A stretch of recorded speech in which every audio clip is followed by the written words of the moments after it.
Yeah, so this is not great of a sound here right now. Not a fan of that.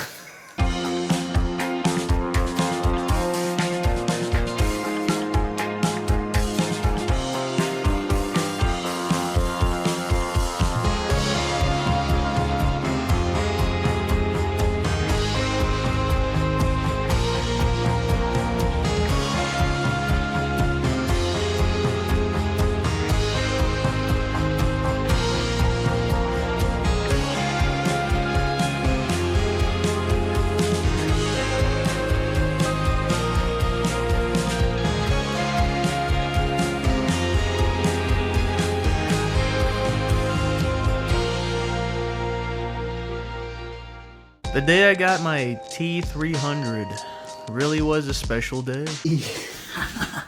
In my first video with my goofy skit making fun of the traditional box opening by even using the generic music for such an occasion. What's going on, guys? I just ordered this new T300 RS GT edition off of wish.com. I mentioned I had wanted a wheel for a very long time.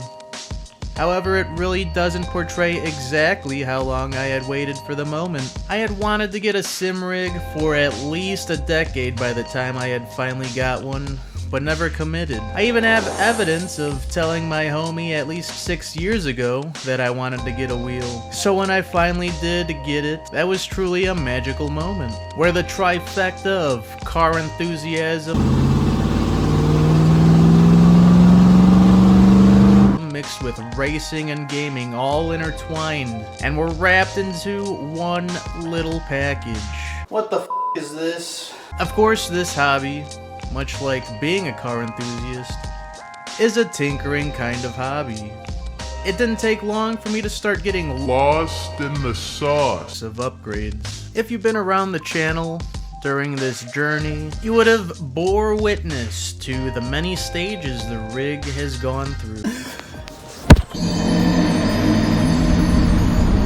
to reach the point it's at right now. A year and a half is where the rig stands now, and I'm very happy with where it sits.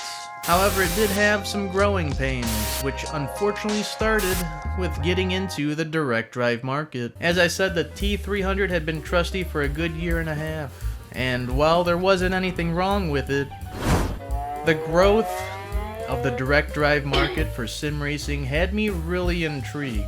All these new manufacturers dropping direct drive wheels for insanely low prices of course piqued my interest. Seeing so many being able to jump right into a direct drive for at the price, if not cheaper, than what I spent to get into this hobby made me really want to see what this kind of upgrade was like. Moza was sure high on my radar, as well as many others in the space, but during this time that I was considering the upgrade, there was a lot of talk that Moza had had a bad batch of R9s, and overheating seemed to be an issue. Logitech and Thrustmaster, two big brand names, also finally dipped their toes in the direct drive market. Now, me having already gone balls deep in the Thrustmaster ecosystem, I definitely had my eye on the T818.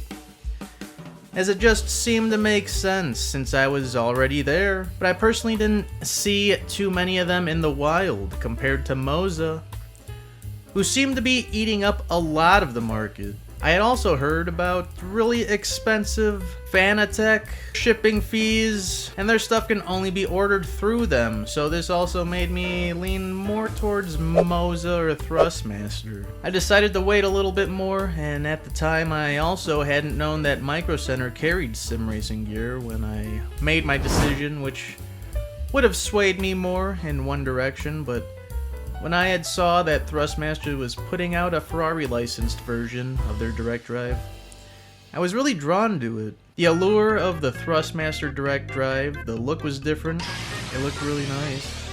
I was already in the ecosystem. Some of the downsides, just from an outside perspective, was the obvious plastic construction where most of the market was using aluminum, especially for the quick release.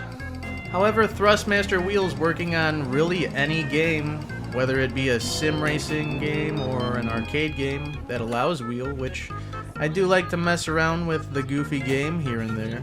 Brother, how is he so fast? Dude, I gotta get more parts.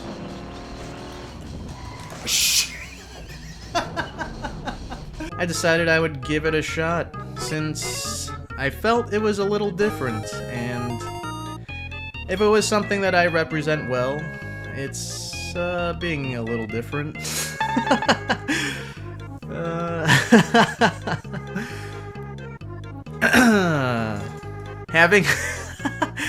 Having heard some say Fanatec customer service could be questionable at times made me also feel like trying another route, so that was also part of my decision. So I placed my order and waited patiently, and it really didn't take all too long to arrive. I was excited because it was not only direct drive, but plenty stronger than what I was running. Alright, let's see. Yeah, that's pretty strong. Let's see. Let's see here. I was also really looking forward to easily swapping wheels. Something I am still looking forward to whenever the day comes that the quick release actually comes back in stock. Yep, that's right. The quick release has been out of stock since my initial purchase, which has been about 4 months, and it was also out of stock since before I picked this up.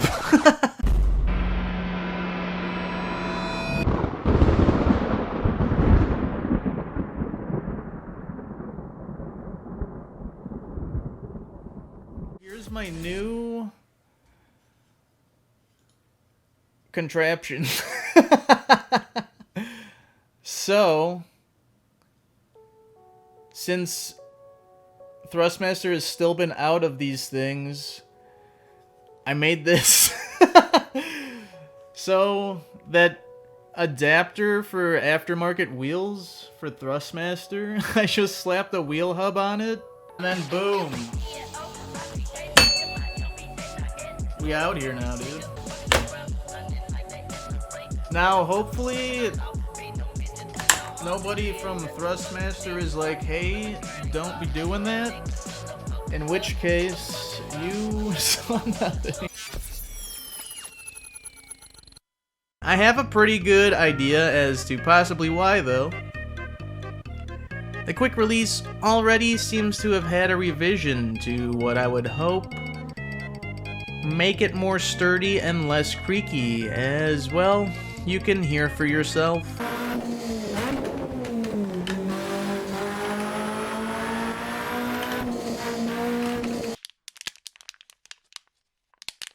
Everything with the bass was great so far.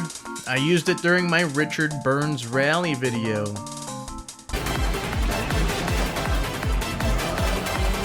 And I did a lot of other testing with it in various games. The day that came to change things would be the day I decided to see just how good or bad the cars of No Hezi servers fared on the Nordschleife. Considering these things can't turn for shit. They just do not turn. That's like crazy. Oh my god. No hezzy, no turny. If you have ever drove one of these cars, you would know the steering on these things is very heavy and they drive as if on rails. So I really had to work to get these things around corners. It would be on this fateful day that this would happen. So, I don't know if it's from like running this thing so hard, my wheelbase right now. It's like, I don't know if it's like overheating. I'm not sure. But it's like making a weird noise.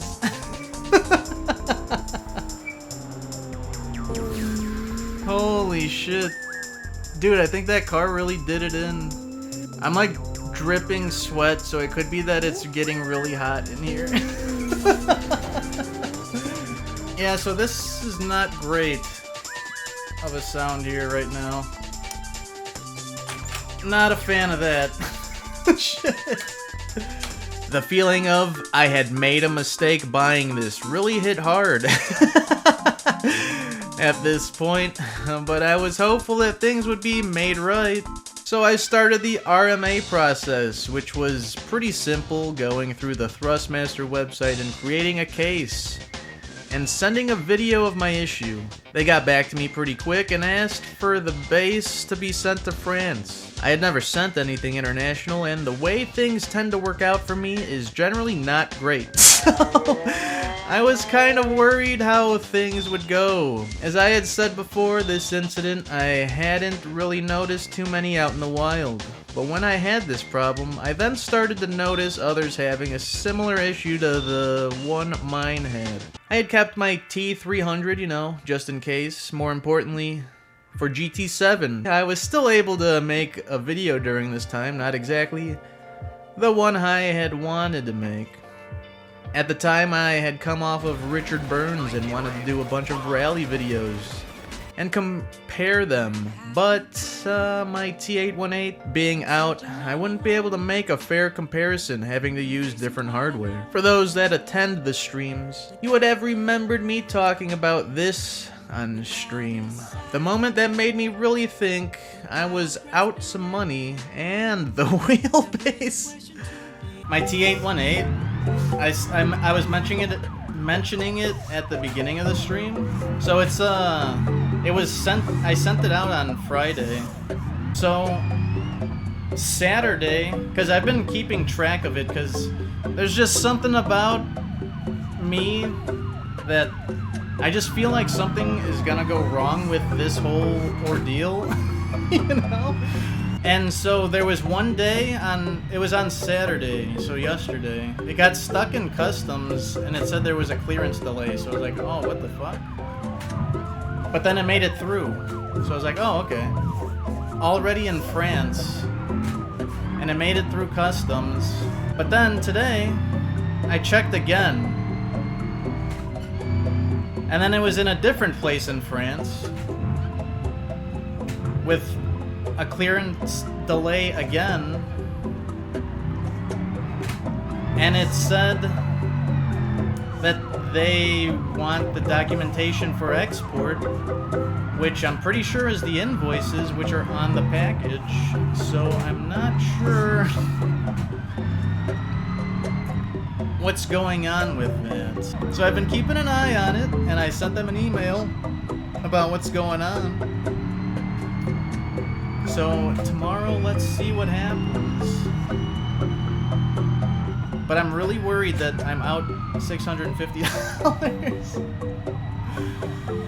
Oh, man. Luckily, that had gotten cleared and the package made its way to its destination. And I was pleasantly surprised Thrustmaster reached out to let me know it arrived. So from here, I patiently awaited good news.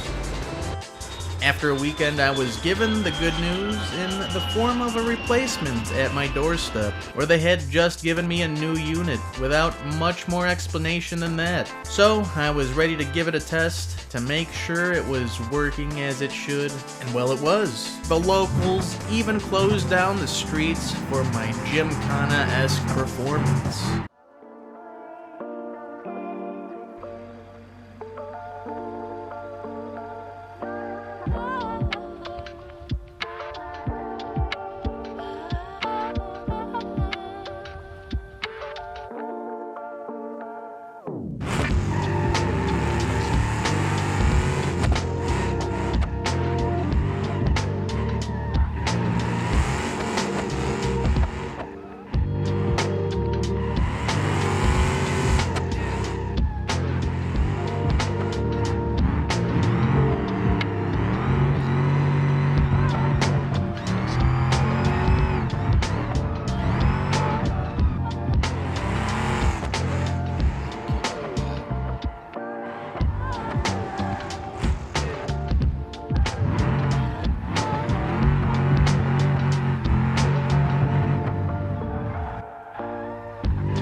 However, things would take a turn. Once again, when I was doing a live stream, I noticed something weird when I had gotten in this Yotada. Yotada! Yes, don't question. Oh, hell yeah. Where the steering was extremely heavy and I had to turn it down massively. Oh! This is one of the problems when it comes to modded vehicles in both Live for Speed and Assetto Corsa, where sometimes the steering setup can be very different and extremely heavy in some cases. But after I had drove this vehicle with very heavy steering, I noticed kinda losses in force feedback when I was playing other games. Dude, it's not working how it should.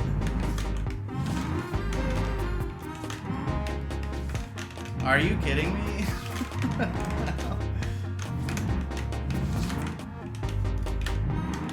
So I'm not going crazy. It cleared up by the next day, but it would show up again on the night of the Motorfest video. The night of the Motorfest video, I was messing with the force feedback, lowering and raising it as I was having trouble figuring out where I should have it. That's why I think I need to turn this down. But then it doesn't feel right when you do. Eventually, by the end of the night, the bass was showing the exact same symptoms my first one had, and this solidified what I had expected was happening. You hear that, like... Don't like that noise? From the outset, with my first bass, I was suspicious that the bass was overheating. But sometimes it was really hard to tell because the bass would be warm to the touch, but it didn't really feel like it was devastatingly bad. Until this night, where the bass felt it could have had a little blaze within it. Yeah, dude, this thing's... Oh, shit, this thing's hot. Mid-game plus wheel burning, big Sunday, yeah. I was beginning to notice a pattern of jumping into games that would use high force feedback, and you know, I'm a pretty strong guy, so I felt it was pretty ordinary. Some other patterns I had noticed was, it was on days I would stream, and in which case I would have the door to the room closed to not disturb others. This created the perfect oven, as even I, when sitting in the room, would begin to melt. Closer and closer to confirming what I already thought, and today was the big confirmation. I had finally narrowed it down to overheating, and I felt better now that I had finally figured out what was going on. And since this day, I would make sure my force feedback was set accordingly, dependent on cars, to make sure it wasn't too high. I would also run my little fan more often, and since I haven't actually had any issues,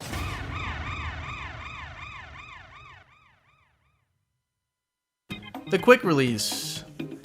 Something I had harped on as something I kinda saw as a weak point and possible issue to come since I got this thing.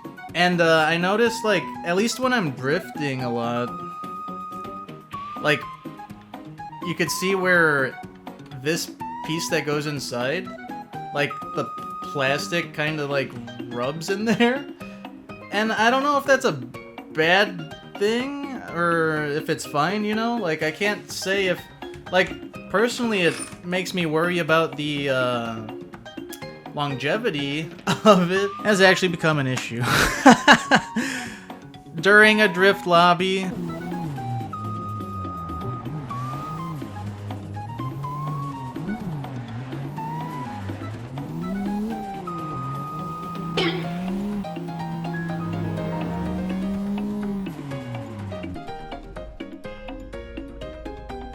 One of the most embarrassing ways that this could have gone down. So here's the deal. Since I had this quick release, I noticed that after sessions of drifting, the quick release would show signs of wear on the edges, which would only make sense that it would start to wear out. You know? Fast forward to now, when I've had many hours on this thing, It no longer fits very tight. Yeah. Take that in. Which mine in particular wasn't a very solid fit from the get-go.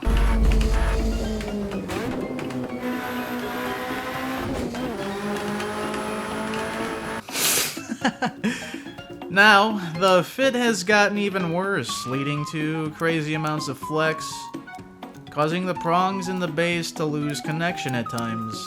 Something I am not the only one to have had the lovely experience of dealing with. This problem is emboldened by the fact that these things haven't been available for purchase for, you know, months. Anyway, this was all just my guess at this point of what was happening. But then I asked my father if he had any ideas of what the problem could be. He had cleaned the connectors and I had started putting the wheel through testing once again. Something I felt like I was doing daily, as I was afraid to honestly go into many online lobbies because of this issue. Now, I went through the areas that had triggered it before, which even sometimes just during drifting it would disconnect randomly. And to my surprise, it was going multiple hours without issue. Very unusual. Now, considering the fact that this comment said that a rep spilled the beans about quick releases malfunctioning, I wonder if this is the reason as to why. Maybe connections get bad from the flex of the quick release? All I knew is that I now had to test it out, as all too often this thing would give me false hope as to being totally fine. And then it would turn out it wasn't fine. And this was right after being on the verge of going out and picking up a new wheelbase. So the next day, when I got home from work, I drove it hard, drifting on everything and going over curbs, the usual suspects that would cause the loss of connection. For a while, I thought the problem had finally been solved, until it disconnected. It was happening less frequently, but it was still happening. I know it was the quick release because it would show this pattern on the base, which it shows when the quick release isn't inserted fully. I feel the problem was just the amount of play on the quick release, and I unfortunately couldn't try out a new one because they just don't have them. So, I revisited a fix I had previously done for the squeaking of the plastic pieces. So this doesn't like rub on this anymore, so now it doesn't squeak anymore. Which I had removed because I was worried it might be damaging for the latching mechanism, as it did give the quick release a much tighter fit. I now refitted it with the same fix, but a more spongy material. I had a piece of plastic on here to stop the creaking, but then I took it off because I was like, I don't know if that's gonna affect this latch. Stuck on with double-sided tape, and when I tested it, so far it seemed to help. So I decided to drive the balls off the thing to see if this was the fix to my problem. But we're gonna test it. Let's see. I was driving on it earlier, and it seemed okay.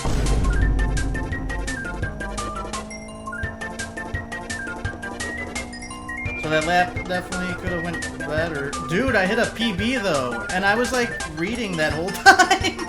What?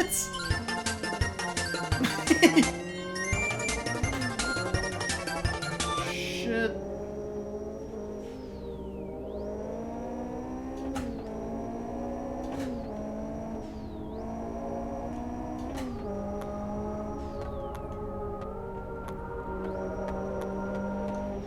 Yo.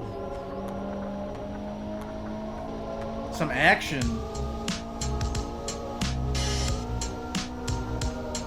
Oh, I thought that guy went down for a second.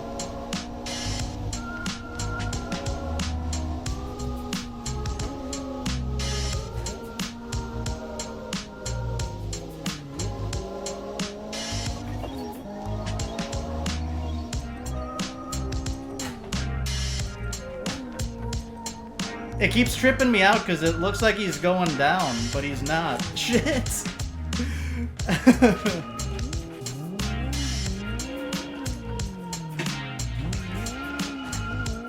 Big shame.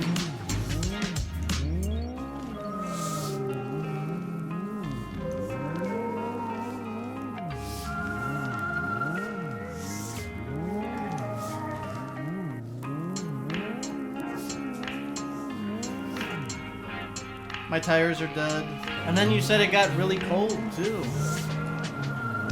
Evidence number 2. I played the game. I played it. Dude, it's gonna happen any second. Dude, I feel it, yeah. It's like sometimes you just know. Here it comes, here it comes, here it comes. Oh, dude, she was right on you. Oh, I did it.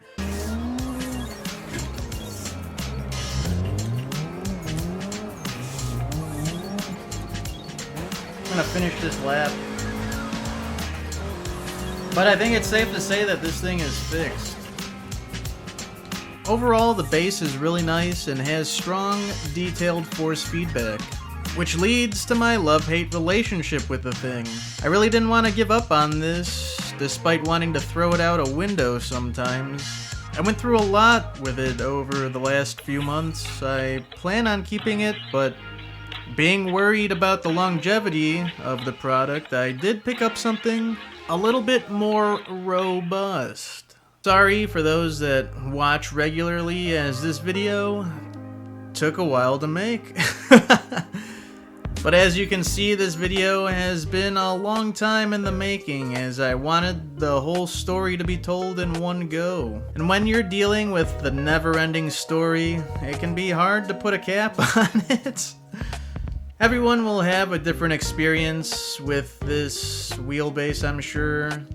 I've seen those that have had no issues, but I've also seen those that have had the issues that I've had. And this video was by no means trying to disrespect anyone or anything, but a way to share my frustrations and experience, and some of the fixes that I had tried to make it work properly. Based on the experience I had, it would be hard for me to recommend this wheelbase unless you were heavily invested in the ecosystem.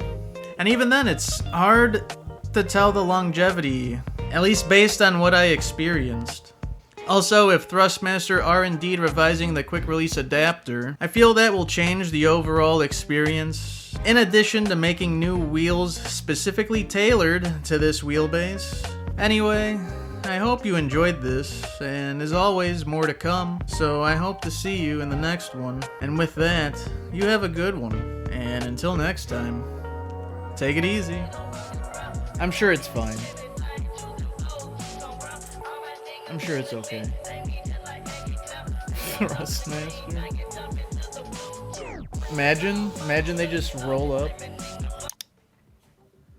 That would be...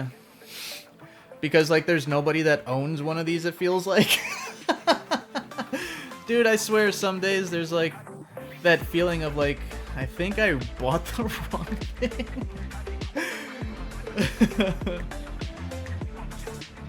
Just filing in. Dude. Like, not the regret. Dude. Like, I could have went such a better route than the way that I went, I feel like. Oh, shit. Oh, well. What's nice, though, is that I can use this for the, you know, the goofy game now and then, but I don't know. I don't know if it was worth it. I don't know, dude.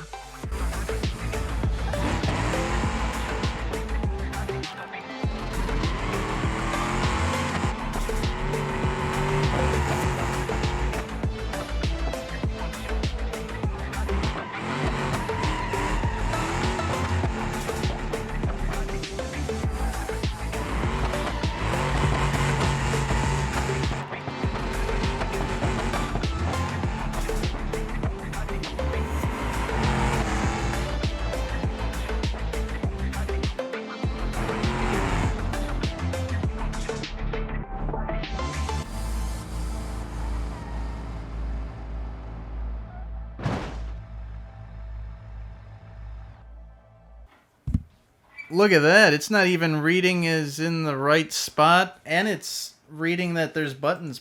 Oh, look. Oh. That was interesting. What was that about?